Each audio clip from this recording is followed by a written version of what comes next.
Hello everyone, आप सभी का ध्येय क्लासेज में स्वागत है। हम लोग राज्यसभा कवर कर रहे हैं और इस पे मैंने एक वीडियो किया है। पहले वीडियो में मैंने राज्यसभा क्या है, उसका बनाने का मकसद क्या है, उसकी कंपोजिशन क्या होती है और राज्यों और केंद्र शासित प्रदेशों का रिप्रेजेंटेशन उसमें कैसे होता है, उसके बारे में बात किया था।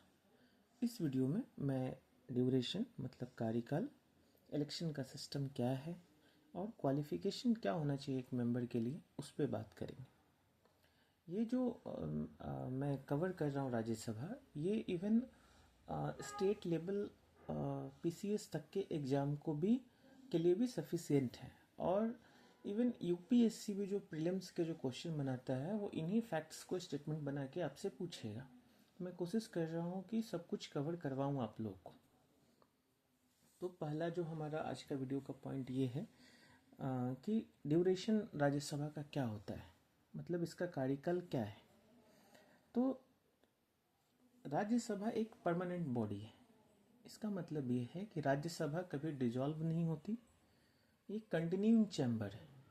और इसका रीजन ये है कि राज्यसभा के 1/3 मेंबर जो है वो हर दूसरे साल रिटायर होते हैं।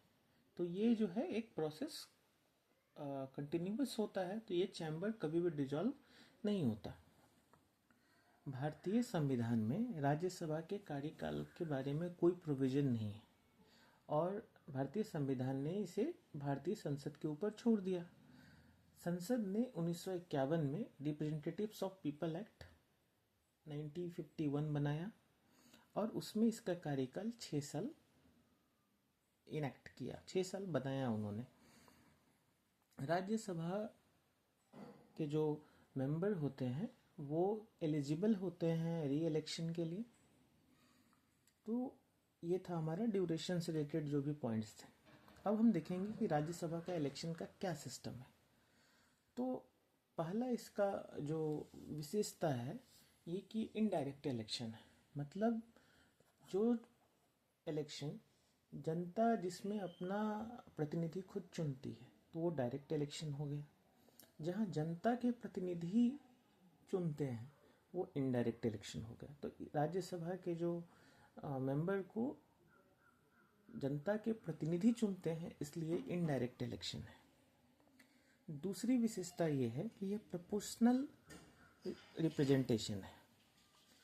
तो इसका मतलब क्या होता है? इसका मतलब ये होता है कि कोई भी पार्टी को कितनी सीट जीतती है ये डायरेक्टली प्रोपोर्शनल है उसको कितने वोट मिले।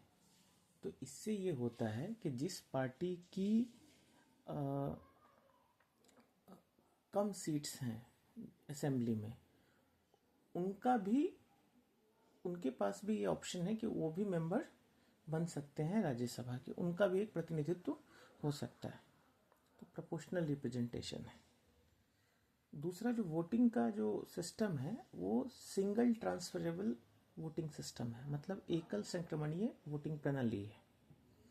तो एकल संक्रमणीय वोटिंग प्रणाली में क्या होता है कि जैसा कि हम लोग लोकसभा या लोकसभा में जब हम वोट गिराते हैं, विधानसभा में वोट गिराते हैं, तो हम लोग किसी एक कैंडिडेट को वोट अपना देते हैं।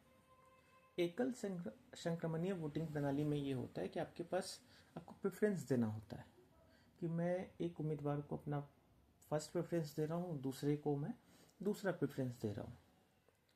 तो इस वोटिंग प्रणाली में एक कोटा होता है। जिस उम्मीदवार को वो कोटा प्राप्त हो जाता है वो चुनाव जीत जाता है। तो ये कोटा होता क्या है? कोटा होता है total votes upon total number of seats +1।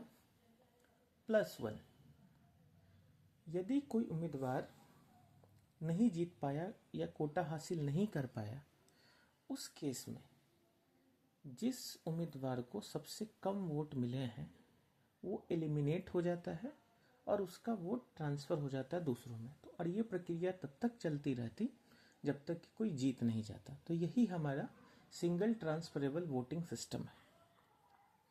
अब हम आज का तीसरा टॉपिक देखेंगे, वो है क्वालिफिकेशन क्या होनी चाहिए राज्यसभा का मेंबर बनने के लिए। तो कुछ क्वालिफिकेशन कॉन्स्टिट्यूशनल हैं, कुछ जो है वो स्टैट्यूटरी हैं। कॉन्स्टिट्यूशनल क्वालिफिकेशन ये है कि वो भारत का नागरिक होना चाहिए, उसकी उम्र कम से कम 30 साल होनी चाहिए, और भी क्वालिफिकेशन टाइम टू टाइम जो है हमारा पार्लियामेंट जो है प्रिस्क्राइब करता है। स्टैट्यूटरी क्वालिफिकेशन ये है कि कोई भी कैंडिडेट जो कि राज्यसभा का चुनाव लड़ना चाह रहा है वो भारत के किसी भी पार्लियामेंट्री कॉन्स्टिट्यूएंसी मतलब किसी भी संसदीय निर्वाचन क्षेत्र का वो वोटर होना चाहिए। 2003 से पहले वह उसी राज्य के किसी संसदीय चुनाव क्षेत्र का वोटर होना चाहिए जिस राज्य से वो राज्यसभा चुनाव लड़ना चाह रहा है। लेकिन 2003 में इसको एबॉलिश कर दिया गया। अब वो पूरे भारत में कहीं से भी हो तो वो चुनाव लड़ सकता है। तो ये था हमारा आज का वीडियो। उम्मीद करता हूँ आप लोगों को पसंद आया होगा। मैं कोशिश कर रहा हूँ कि सारी चीज़ें कवर करवाऊँ आप लोग को। तो धन्यवाद आप लोगों का।